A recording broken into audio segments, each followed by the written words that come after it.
बंडखोरांच्या मनधरणीसाठी आता देवाभाऊ मैदानात उतरतात। देवेंद्र फडणवीस आता बंडखोरांची समजूत काढणार आहेत। काही बंडखोरांना आश्वासन मिळणार आहे, ते काही निष्ठावंतांना पक्षशिस्तीची आठवण करून दिली जाणार आहे। भाजप बंडखोरांची समजूत काढण्यासाठी आता थेट देवाभाऊ मैदानात उतरणार आहेत। देवेंद्र फडणवीस काही निष्ठावंतांना आश्वासन देऊन त्यांची समजूत काढणार आहेत, तर काही निष्ठावंतांना पक्षशिस्तीची जाणीव करून दिली जाणार आहे। सध्याच्या जागा वाटपात आणि तिकीट वाटपामध्ये अनेक जण नाराज आहेत। अनेक जणांना निष्ठावंत असून सुद्धा तिकीट मिळालेली नाहीत आणि आता अशा या बंडोबांना थंड करण्याचं मोठं काम आहे आणि हे आव्हानात्मक काम आता देवेंद्र फडणवीस यांनी स्वतः स्वीकारले आणि बंडखोरांना काहींना आश्वासनं मिळणार आहेत, तर काही निष्ठावंतांना पक्षशिस्तीची जाणीव करून देण्यात येणार आहे।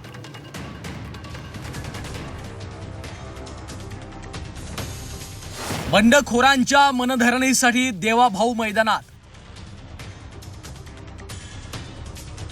बंडखोरांना पक्षशिस्तीची करून दिली आठवण।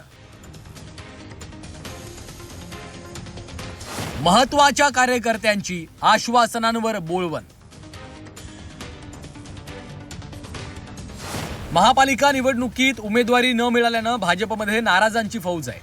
भाजपमध्ये नाराजांनी जाहीरपणे पक्षाविरोधात नाराजी व्यक्त करण्याची परंपरा नाही, पण बदललेल्या भाजपमध्ये नाराज पक्षाविरोधात जाहीरपणे नाराजी व्यक्त करू लागले, आंदोलन देखील करू लागले।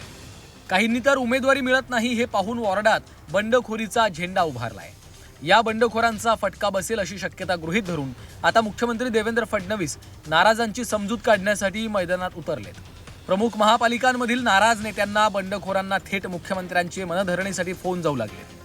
देवाभाऊंनी समजूत घातल्यास बंडखोर माघार घेतील, तर नाराजही कामाला लागतील असा विश्वास भाजपला आहे। भारतीय जनता पक्षामध्ये काही काळ कार्यकर्ते जरी नाराज झाले असले, काही निर्णय मनाविरुद्ध जरी झाले असले, तरी आमचा कार्यकर्ता काही दिवसांनी पक्षाची भूमिका समजून घेतो, पक्षाने घेतलेला निर्णय समजून घेतो आणि पक्षादेश मानून पुढे त्या ठिकाणी पुन्हा एकदा भारतीय जनता पार्टीचे उमेदवार निवडून यावे, आपला पक्ष निवडून यावा याकरता कामाला लागतो।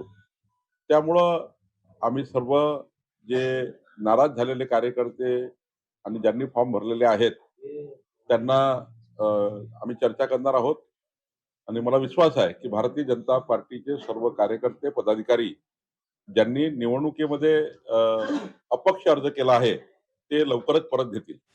भाजपचे कार्यकर्ते कट्टर असतात, त्यामुळे भाजपचे कार्यकर्ते नाराज असले तरी ते कुठेच जाणार नाहीत किंवा पक्षाविरोधात काम करणार नाहीत असा दावा भाजपनं केला आहे। कट्टर समर्थक कार्यकर्ते भारतीय जनता पार्टीचेच कार्यकर्ते असतात, ते कुठेही जात नाही। प्रत्येक वेळेला प्रत्येकाला संधी मिळते असे नाही। भारतीय जनता पार्टी सत्तेत आहे, आज 4 लोकांना संधी मिळते, उद्या 4 लोकांना संधी मिळेल। प्रत्येकाला संधी मिळणारा पक्ष आहे, सर्वसामान्य कार्यकर्त्याला न्याय देणारा हा पक्ष आहे आणि आम्ही सगळ्या सर्वसामान्य कार्यकर्त्यांना न्याय देतो। आज काही लोकांना संधी मिळाली, महाराष्ट्रामध्ये भारतीय जनता पार्टीचं सरकार आहे, उद्या देखील इतरांना न्याय मिळाल्याशिवाय राहणार नाही। भाजपमधल्या बंडखोरीवर काँग्रेसनं टीकेचे आसूड ओढायला सुरुवात केली आहे। भाजपनं यावेळी उमेदवारी वाटताना मेरिटवर दिली नसल्याचा आरोप विजय वडेट्टीवारांनी केला। उपऱ्यांना संधी दिल्याने मूळ भाजपचे कार्यकर्ते दुखावलेत असा आरोपही त्यांनी केलाय। आता देवाभाऊ बंडखोरांची समजूत काढत असले तरी निवडणुकीच्या नंतर भाजपमध्ये मोठं बंड होईल असे भाकीत नाना पटोलेंनी केलंय। अनेक दिवसांनी या निवडणुका होत आहेत, कार्यकर्त्यांच्या अपेक्षा असतात, परंतु कार्यकर्ता सोडून ज्यावेळेस उपऱ्यांना आपण संधी देतो तर कार्यकर्ता दुखावतो, तो कुठल्याही पक्षातील असो। अलीकडे खूप फॅट झाला आहे की माझ्या जवळचा ह्याच्या जवळचा, पण मेरिटचा विचार करून जर आपण विचार केला तर बंडखोरी शमवण्यामध्ये मला वाटतं अडचण येणार नाही असं माझं मत आहे। भाजपमध्ये अजून खूप उद्रेक होणार आहे, त्यांच्या मंत्रिमंडळातही उद्रेक होणार आहे, भाजपच्या राज्य पातळीमध्येही मोठ्या प्रमाणात उद्रेक चाललेला आहे। त्यामुळे फडणवीस आता त्यांच्या कार्यकर्त्यांना ज्यांनी बंड केला त्यांना काही लॉलीपॉप देऊन त्यांना शमवू शकतील, पण निवडणुकीच्या नंतर भाजपमध्ये मोठा बंड होण्याची परिस्थिती निर्माण झालेली आहे। भाजपच्या बंडखोरांचा विषय तापलेला असतानाच विरोधकांनी सत्ताधाऱ्यांनी निवडणुकीत पैशांचा खेळ सुरू केला असा आरोप केला। एबी फॉर्म सोबत 5 ते 10 कोटी दिले जात असल्याचा आरोपही राऊतांनी केला. तर राऊतांच्या या आरोपांवर भाजपनं पलटवार केला आहे. भारतीय जनता पक्ष हा फक्त पैशाच्या ताकदीवर एक दिसणारा पक्ष, विचार नीतिमत्ता वगैरे काही नाही. पैसा हा त्यांचा विचार आहे. पैसा फेको तमाशा देखो. आणि ही जी लढाई आहे, मी परवाही म्हणालो की शिंदे गट, भारतीय जनता पक्ष एबी फॉर्मबरोबर 5 ते 10 कोटी मिळत आहेत.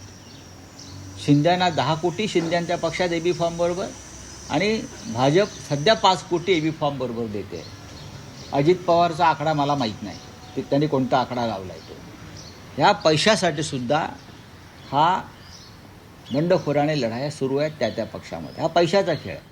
उभाटा गटाच्या वतीनं एबी फॉर्म सोबत जवळपास 15 कोटी रुपयाची रक्कम उमेदवाराला दिल्याची मला माहिती आहे. माझी निवडणूक आयोगाला देखील विनंती आहे, आपल्या माध्यमातून सर्वांना विनंती आहे की याचा तपास देखील केला जावा. 15 कोटी रुपये एका उमेदवाराला उभाटा गटाने एबी फॉर्म सोबत दिलेले आहेत असा माझा आरोप आहे. भारतीय जनता पार्टी किंवा एकनाथजी शिंदे हे पैशाच्या जोरावर निवडणूक लढत नाहीत. उद्धवजी ठाकरे, तुम्ही रोज 100 कोटी या हिशोबाने जवळपास 9.5 लाख कोटी रुपये जमा केले, आणि ते 9.5 लाख कोटी रुपये तुम्ही या मुंबई महापालिकेच्या निवडणुकीमध्ये खर्च करणार आहेत अशी माहिती देखील मला मिळाली. आणि या 9.5 लाख कोटी रुपयापैकीच 15 कोटी रुपये प्रत्येक उमेदवाराला एबी फॉर्म सोबत वाटप केल्याची देखील आम्हाला माहिती आहे. संजय राऊत, आधी हे 15 कोटी रुपये तुम्ही कसे दिले याचं उत्तर द्या आणि मग इतरांवर आरोप करा. महाराष्ट्रातल्या तळागाळातल्या भाजपच्या कार्यकर्त्यांमध्ये देवाभाऊंबाबत मोठा आदर आहे. त्यामुळे थेट मुख्यमंत्री देवेंद्र फडणवीसांचा फोन गेल्यास अनेक बंडखोर शांत होतील असा भाजपचा होर आहे. पुढच्या 24 तासात किती बंडोबांचा थंडोबा होतो हे स्पष्ट होणार आहे. ब्युरो रिपोर्ट, झी 24 तास, मुंबई.